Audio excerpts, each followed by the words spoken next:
अकोला जिल्हा पोलीस दलामार्फत सन 2024 ते 25 या कालावधीतील पोलीस शिपाई पदांची भरती प्रक्रिया 11 फेब्रुवारी 2026 रोजी सकाळी 5 वाजता पोलीस मुख्यालय अकोला इथं सुरू होणार आहे।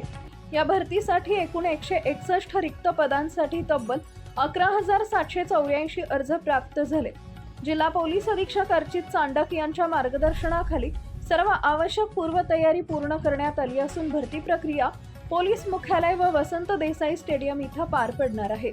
ही भरती महाराष्ट्र पोलीस शिपाई सेवा प्रवेश नियम 2011 तसेच गृह विभागाच्या शासन निर्णयानुसार पूर्णपणे पारदर्शक व सुलभ पद्धतीने राबवण्यात येणार असल्याची माहिती पत्रकार परिषदेत देण्यात आली आहे। भरतीसाठी यापूर्वी 29 ऑक्टोबर ते 7 डिसेंबर 2025 दरम्यान अधिकृत संकेतस्थळावरून ऑनलाईन अर्ज मागवण्यात आले होते। भरती प्रक्रियेची सर्व माहिती www.mahapolice.government.in या संकेतस्थळावर उपलब्ध आहे। उमेदवारांच्या सोयीसाठी व्यापक व्यवस्था करण्यात आली असून भरतीस्थळी सूचना फलक, पिण्याचे पाणी, फिरती प्रसाधनगृहे, उपहारगृह आणि वैद्यकीय सेवा उपलब्ध असतील। उमेदवारांची ओळख अर्जावरील फोटो, आधार कार्ड असल्यास ड्रायव्हिंग लायसन्स किंवा शैक्षणिक ओळखपत्राद्वारे पडताळणी केली जाईल। त्यानंतर डिजिटल फोटो नोंदणी करूनच शारीरिक मोजमाप व चाचण्या घेण्यात जातील। डमी उमेदवारांना आळा घालण्यासाठी अत्याधुनिक बायोमेट्रिक प्रणालीचा वापर केला जाणार आहे। कोणताही गैरप्रकार आढळल्यास संबंधितांवर कडक कारवाई होईल। मैदानी चाचण्यांमध्ये 1600 मीटर, 800 मीटर आणि 100 मीटर धावण्याचा समावेश असून RFID प्रणालीद्वारे वेळ नोंदवली जाईल। उमेदवारांच्या सुरक्षिततेसाठी वैद्यकीय पथक व रुग्णवाहिका तैनात राहतील। गैरप्रकार टाळण्यासाठी स्थानिक गुन्हे शाखेचे अधिकारी व कर्मचारी विशेष बंदोबस्तात असतील। आवश्यकतेनुसार सूक्ष्म अंगझडती घेतली जाईल।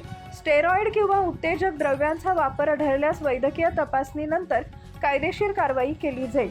उमेदवारांना सामान्य स्पोर्ट शूज वापरण्याची परवानगी असून स्पाइक शूजना बंदी आहे। उमेदवारांनी भरतीवेळी आधार कार्ड, 6 रंगीत फोटो, 12वी गुणपत्रिका, शाळा सोडल्याचा दाखला, जन्म दाखला, अधिवास प्रमाणपत्र, जात व नॉन क्रिमिलियर प्रमाणपत्र लागू असल्यास तसेच इतर कौशल्य व आरक्षण संबंधित प्रमाणपत्र सोबत आणणे आवश्यक आहे। सर्व कागदपत्रांची मूळ प्रत व 2 झेरॉक्स प्रती बंधनकारक असून प्रमाणपत्र 7 डिसेंबर 2025 पूर्वीची असावी। भरती प्रक्रियेसाठी 6 वरिष्ठ अधिकारी, 15 पोलीस निरीक्षक, 30 उपनिरीक्षक, 300 पोलीस कर्मचारी आणि 50 कार्यालयीन कर्मचारी तैनात राहणार आहेत। बाहेर गावाहून येणाऱ्या उमेदवारांसाठी मल्टीपर्पज हॉल व निमवाडी पोलीस वसाहतीत निवास व्यवस्था करण्यात आली आहे। नवनवीन बातम्या पाहण्यासाठी आजच विदर्भ दूत न्यूज चॅनलला सबस्क्राईब करा आणि बेल आयकॉनला सुद्धा क्लिक करा।